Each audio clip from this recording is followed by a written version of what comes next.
أعوذ بالله من الشيطان الرجيم بسم الله الرحمن الرحيم الحمد لله رب العالمين الصلاة والسلام على أشرف الأنبياء والمرسلين وأفضل السفراء المقربين العبد المؤيد والرسول المسدد والمحمود الأحمد والمصطفى الأمجد أبي القاسم محمد اللهم صل على محمد وآل محمد وعلى آله الطيبين الطاهرين المعصومين المظلومين الذين هم أركان الإيمان وأمناء الرحمن وبهم يمسك الله السماء أن تقال الأرض وبهم يمسك الله الأرض أن تميد بأهلها وبهم تنشر الرحمة ولولاها منهم لساقت بأهلها لا سيما بقية الله روحي وأرواحنا لتراب مقدمه الفداء الذي يملأ الأرض قسطا وعدلا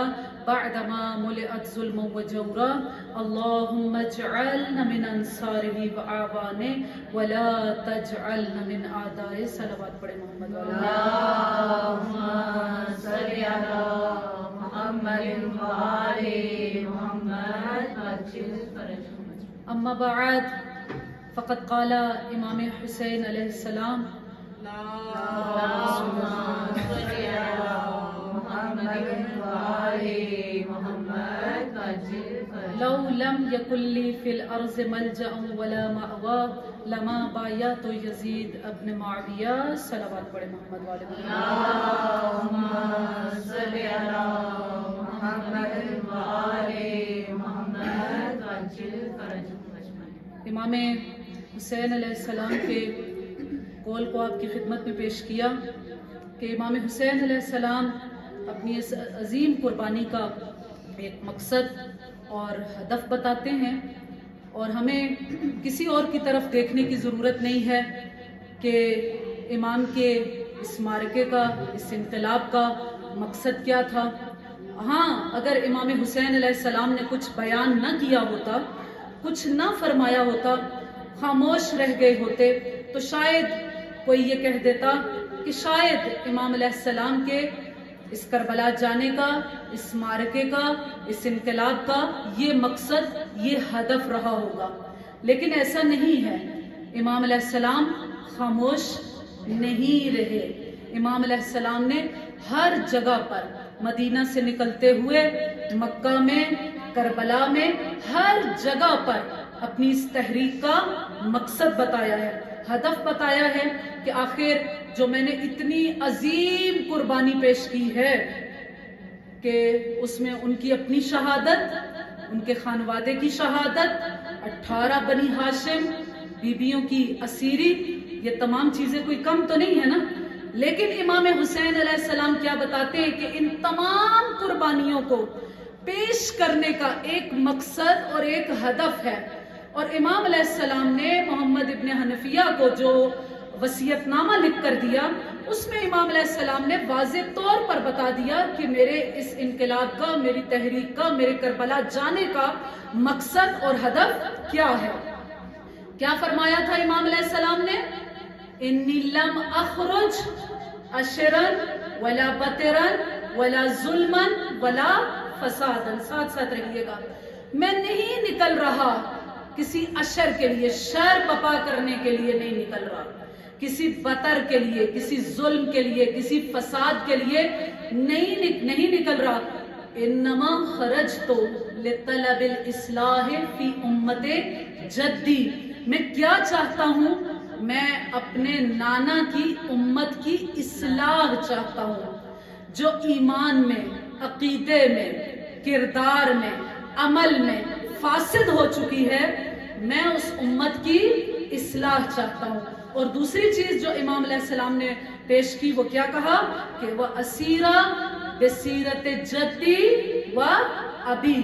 میں چاہتا ہوں کہ میں اپنے نانا کی سیرت کو اور اپنے بابا علی کی سیرت کو زندہ کروں. اور اس رستے میں مجھے کوئی جائے پناہ نہ ملے، کوئی ساتھی نہ ملے. تمام جو وہ کہتے ہیں نا کہ تمام رائے عامہ، پبلک اوپینین جو ہے وہ میرے خلاف ہو جائے.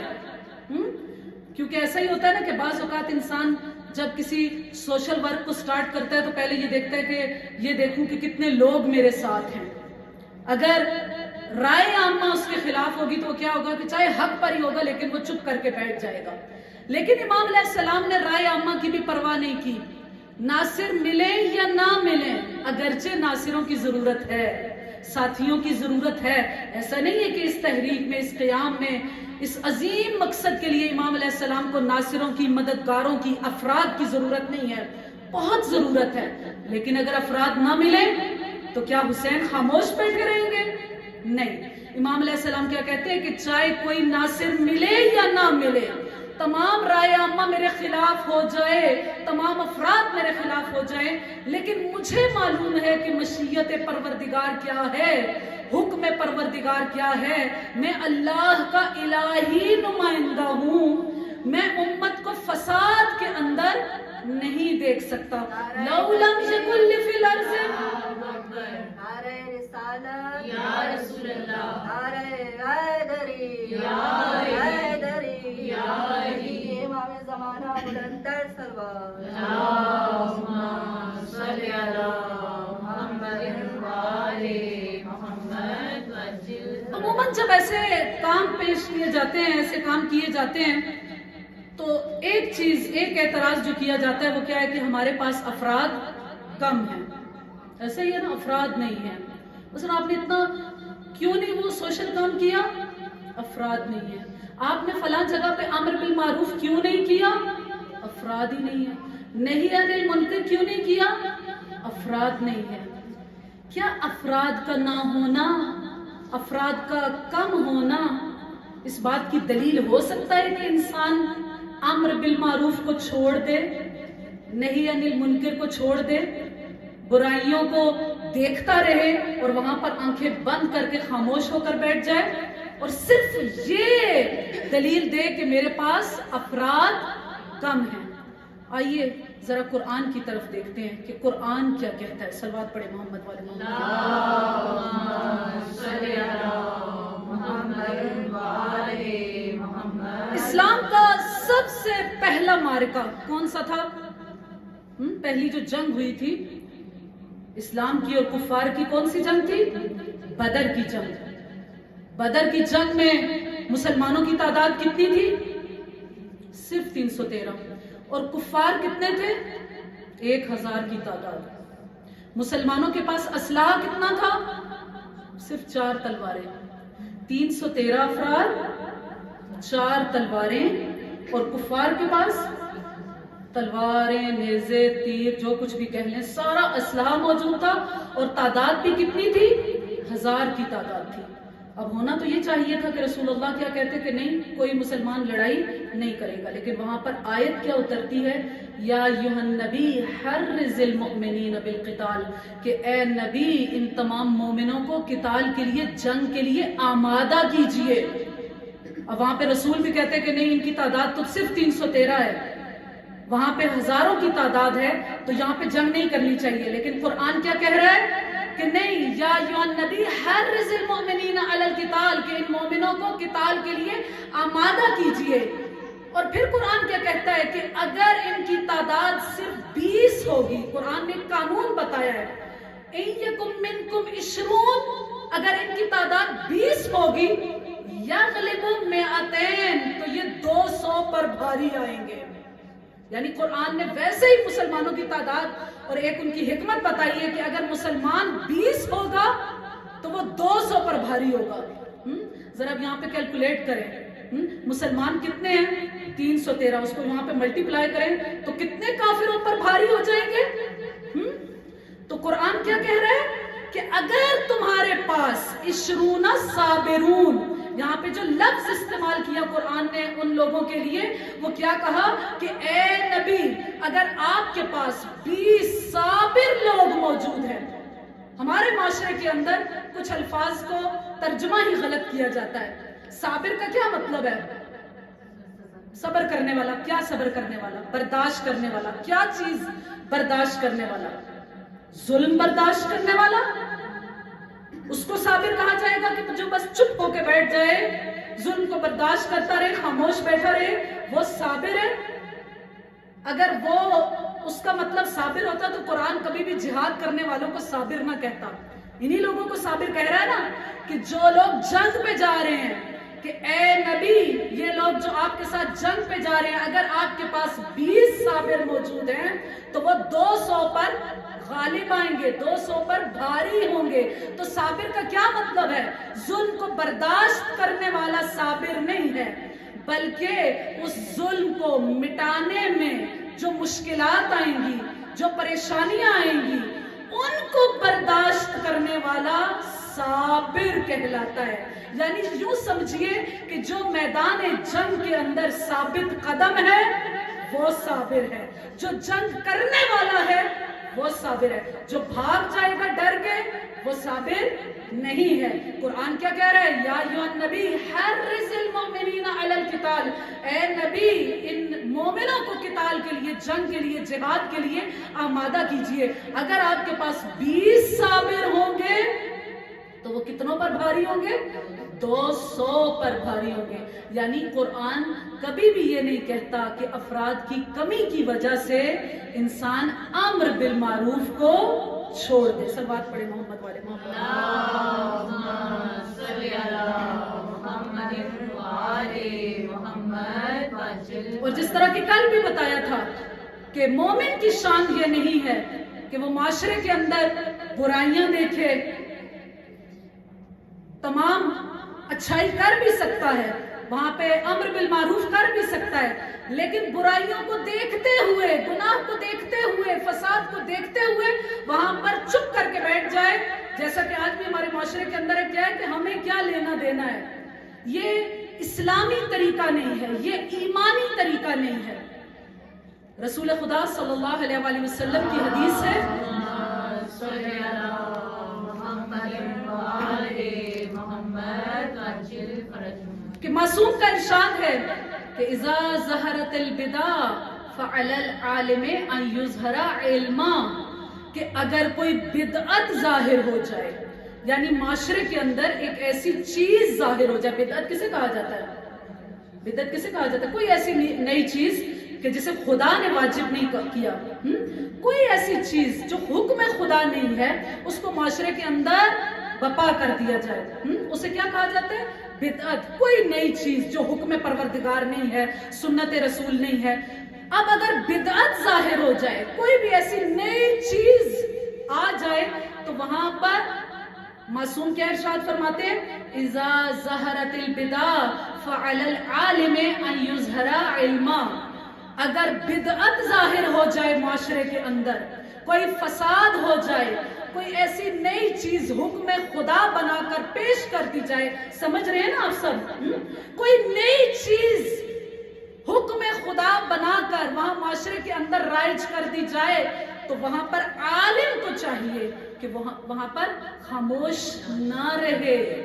عالم کا کیا مطلب ہے؟ صرف یہ نہیں ہے کہ کوئی امام ابا قبا والا ہے تو وہی ہے, اگرچہ اس کی ذمہ داری زیادہ ہے, لیکن عام شخص یہ نہیں کہہ سکتا کہ یہ صرف عالم کی ذمہ داری ہے, میں کیا کروں. ہاں, صرف عالم پر اس ذمہ داری کو تھوپ دیا جائے اور یہ کہا جائے کہ بھی وہی صرف کرے, میں تو کچھ بھی نہیں کر سکتا. عالم کا مطلب یہ ہے کہ جو شخص بھی جانتا ہے کہ یہ برا فعل ہو رہا ہے معاشرے کے اندر, اذا ظہرت البدع, اگر معاشرے کے اندر بدعت ظاہر ہو جائے تو عالم, کوئی بھی جاننے والا جو شخص ہے جس کو معلوم ہے کہ یہ فعل حرام ہے, یہ مفسدہ ہے, یہ حکم پروردگار نہیں ہے, اس کو کیا چاہیے؟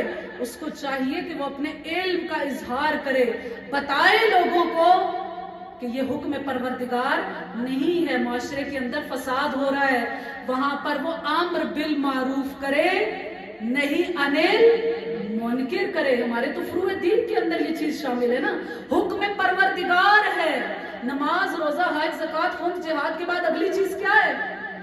یہی ہے کہ وہ امر بالمعروف کرے, نیکی کا حکم دے, برائیوں سے روکے, وہاں پر خاموش نہ رہے, یہ نہ کہے کہ مجھے کیا لینا دینا, کرتے رہے جو کرتے ہیں. کہا اگر ایسا کیا کہ میرا لینا دینا نہیں ہے, اپنے علم کا اظہار نہ کیا, اس بدعت کو ختم نہ کیا, تو معصوم کیا کہتے ہیں؟ وہ چیز جو صرف ہم لوگوں نے دوسروں کے لیے سمجھی ہوئی ہے. لعنت کیا کہتے ہیں؟ فلاں کے لیے, ایسا ہی ہے نا. لیکن حدیث آگے کیا کہتی ہے؟ اذا ظہرت البدع، اگر بدعت ظاہر ہو جائے عالم پر واجب ہے کہ وہ اپنے علم کا اظہار کرے، الا اگر اس نے نہ کیا علیہ لعنت اللہ، اس پر اللہ کی لعنت ہوگی. صلوات پڑھیں محمد. نعرہ تکبیر، اللہ اکبر، نعرہ رسالت، یا رسول اللہ، نعرہ حیدری، یا علی، خاندان زہرا پر بلند تر صلوات. اللہم صلی علی محمد وآل محمد. اور پھر دیکھیے کہ امام علی علیہ السلام کیا ارشاد فرماتے ہیں. ہم سب مولا کے چاہنے والے ہیں نا. امام علی علیہ السلام کی بہت پیاری حدیث اسی امر بالمعروف اور نہی عن المنکر کے بارے میں. امام کیا کہتے ہیں؟ تم سب کو چاہیے کہ تم سب کیا کرو؟ فَلْيَأْمُرْ بِالْمَعْرُوفِ وَيَنْهَى عَنِ الْمُنْكَرِ. تمہیں چاہیے کہ تم کیا کرو؟ امر بالمعروف کرو، نیکیوں کا حکم دو اور برائیوں سے روکو. اگر نہ کیا تو پھر کیا ہوگا؟ سوال ذہن میں آتا ہے نا، اگر نہ کیا تو کیا ہوگا؟ اگر نہ کیا تو امام علی علیہ السلام کیا کہتے ہیں؟ اِلَّا لَسَلَّتَ اللَّهُ شَرَارَكُمْ. اگر تم نے ایسا نہ کیا تو پروردگار عالم شریر لوگوں کو، ظالم لوگوں کو، ستمگر لوگوں کو تمہارے اوپر حاکم کر دے گا. اس کا نتیجہ یہ ہوگا کہ شریر اور ستمگر ظالم افراد جن کا حق نہیں ہے حکومت کرنا، وہ تمہارے اوپر مسلط کر دیے جائیں گے. خدا انہیں مسلط کرے گا.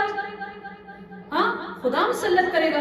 مثلا اگر بنو امیہ رہی، توجہ، بنو امیہ اتنا عرصہ معاشرے پر حاکم رہے، بنو عباس رہے، اتنے ظلم و ستم کیے، تو کیا خدا نے انہیں حاکم بنایا تھا؟ کہا نہیں. ہر چیز کا ایک اثر ہوتا ہے، ہر چیز کا ایک اثر ہوتا ہے. جب امر بالمعروف کو چھوڑو گے تو اس کا اثر یہ ہوگا کہ یہ ظالم اور ستمگر لوگ تمہارے اوپر حاکم ہو جائیں گے. جس طرح کی ایک بیماری کا اثر ہوتا ہے. صلوات پڑھے محمد والے محمد. اللہم صلی علی محمد وآل محمد عجل فرجنا. جس طرح، توجہ چاہوں گی، جس طرح اگر میرے اندر کوئی وائرس، کسی چیز کے بیماری کے کوئی چیزیں ظاہر ہونا شروع ہوئی تو میں کیا کروں گی؟ میں فوراً ڈاکٹر کے پاس جاؤں گی، اپنا چیک اپ کرواؤں گی. اور جب فوراً چیک اپ کروا لیا تو پھر کیا ہوگا کہ وہ بیماری شروع میں ہی پکڑی جائے گی. اسی طرح امام علی علیہ السلام کیا کہتے ہیں کہ اس معاشرے کو بھی چیک کرتے رہو. اسی طرح اس معاشرے کو، اس سماج کو، اس سوسائٹی کو بھی چیک اپ کی ضرورت ہے. جو ہی فوراً ہی کوئی برائی اس کے اندر آتی ہے تو تمہارا وہاں پر فرض بنتا ہے کہ اس وائرس کو اس معاشرے کے اندر سے ختم کر دو. اگر ایسا نہ کیا تو پھر کیا ہوگا؟ برائیاں اتنی پھیل جائیں گی کہ اس بیماری کا اثر یہ ہوگا کہ تمہارے اوپر لسلط اللہ شرارکم، پروردگار عالم تمہارے اوپر شریر لوگوں کو حاکم کر دے گا، انہیں مسلط کر دے گا. اور پھر جو اگلی چیز امام ارشاد فرما رہے، توجہ چاہوں گی، وہ کیا کہتے ہیں کہ تمہارے فَيَدْعُوا خِيَارَكُمْ. اس وقت کیا ہوگا جب شریر لوگ حاکم ہو جائیں گے تو تمہارے خیار لوگ جو ہیں، جو نیک لوگ ہیں، جو اچھے لوگ ہیں، جو نیکیوں کو انجام دے رہے ہیں، جو برائیوں میں ملوث نہیں ہیں، وہ کیا کریں گے؟ فَيَدْعُوا خِيَارَكُمْ. اس وقت کیا ہوگا؟ وہ خیار، وہ اچھے لوگ دعا کریں گے فَلَا يُسْتَجَابَ لَكُمْ، لیکن ان کی دعا پوری ہی نہیں کی جائے گی. کیوں؟ کیونکہ اس بیماری کا اثر ظاہر ہو چکا ہے. صلوات پڑھے محمد والے محمد. اللہم صلی علی محمد وآل محمد. جس طرح اگر کوئی زہر پی لیتا ہے، چاہے وہ جان بوجھ کر پیے، خودکشی کرے، توجہ، خودکشی کر رہا ہے، اس کو زبردستی کسی نے زہر پلا دی، غلطی سے اس نے پی لیا، تو کیا ہوگا؟ تینوں صورتوں میں اب وہ کہے کہ میں نے تو غلطی سے پیا ہے، تو کیا ہوگا؟ کیا ہوگا؟ مرے گا کہ نہیں؟ غلطی سے پیا ہے، جان بوجھ کے تھوڑی پیا ہے. کسی نے زبردستی اس کے حلق میں انڈیل دیا تھا، تو پھر کیا ہوگا؟ ہاں، پھر بھی کیا ہوگا؟ پھر بھی اس بیماری کا اس زہر کا اثر ضرور ہوگا. ہر چیز کا ایک اثر ہے. جیسا کہ حضرت آدم علیہ السلام کی داستان میں بھی کیا ہوا کہ ان کو منع کیا گیا تھا کہ اس شجرہ ممنوعہ کے پاس نہ جاؤ, اور جب وہ پھل کھا لیا تو اب کیا ہوا کہ اب جنت سے نکالے گئے. تو کئی جگہ پہ وہ لکھا گیا کہ ان کو تو اتنی بڑی سزا دی گئی, یہ ہوا وہ ہوا, ان سے اتنا بڑا پتہ نہیں کیا کچھ ہو گیا, بڑی عجیب عجیب تفسیریں کی گئی. ایسا نہیں ہے, ہر چیز کا ایک اثر ہوتا ہے. اس شجرہ ممنوعہ کو کھانے کا اثر یہ تھا کہ اب لباس جنت اتر جائے گا, اب آپ جنت کے باسی نہیں رہیں گے, اب آپ کو زمین پر جانا ہوگا. اسی طرح زہر کا بھی ایک اثر ہے. اگر کوئی شخص زہر پی لیتا ہے تو اس کا ایک اثر ہوگا, چاہے جان بوجھ کر اس نے پیا, غلطی سے پیا, یا کسی نے زبردستی اس کے منہ میں اڈیل دیا, اس زہر کا ایک اثر ہوگا کہ اس کو مر جانا ہے. ہاں, جس طرح کے ایک مرتبہ عموماً انبیاء اور ائمہ کے بارے میں ایسی چیزیں تصور نہیں کی جاتی. صلوات پڑھے محمد والے محمد.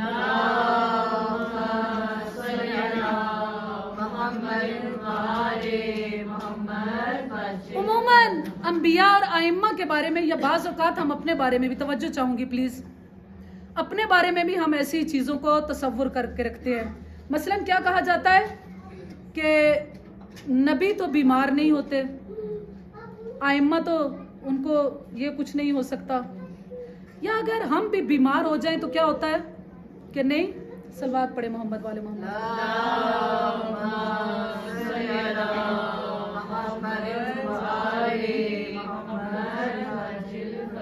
نعرہ تکبیر, نعرہ رسالت, نعرہ حیدری, حیدری, امام زمانہ بلند تر سلوات.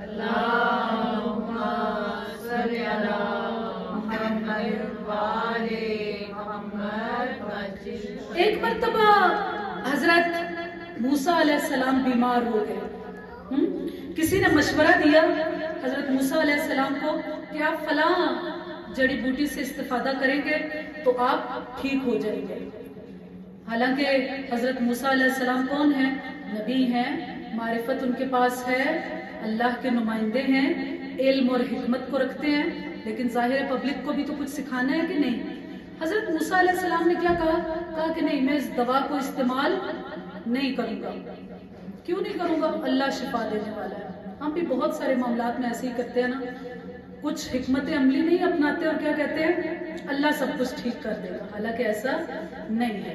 جو ہی حضرت موسیٰ علیہ السلام نے ایسا کہا نا کہ نہیں میں اس دوا کو استعمال نہیں کروں گا, اس جڑی بوٹی کو استعمال نہیں کروں گا, مجھے اللہ شفا دے گا, فوراً پروردگار کی وحی ہوئی اور کیا کہا کہ موسیٰ جب تک اس دوا کو استعمال نہیں کرو گے تب تک تمہیں شفا نہیں ملے گی. اس جڑی بوٹی کے اندر شفا بھی میں پروردگار نے رکھی ہے. جب تک دوا کو استعمال نہیں کرو گے میں بھی شفا نہیں دوں گا. اس وقت رسول خدا صلی اللہ علیہ وآلہ وسلم کے زمانے میں بھی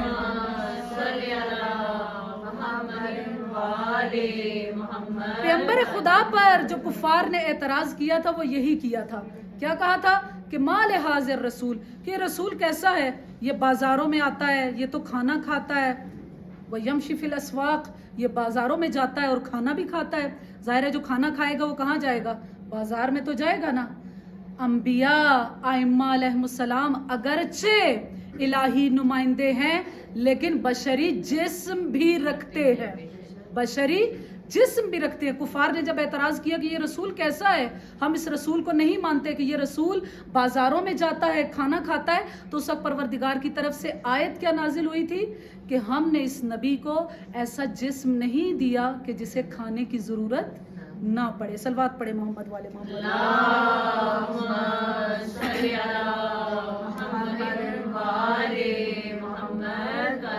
بہرحال امام علی علیہ السلام کیا کہہ رہے ہیں کہ اگر تم نے امر بالمعروف کرنا چھوڑ دیا, نہیں انل منکر کرنا چھوڑ دیا, تو کیا ہوگا؟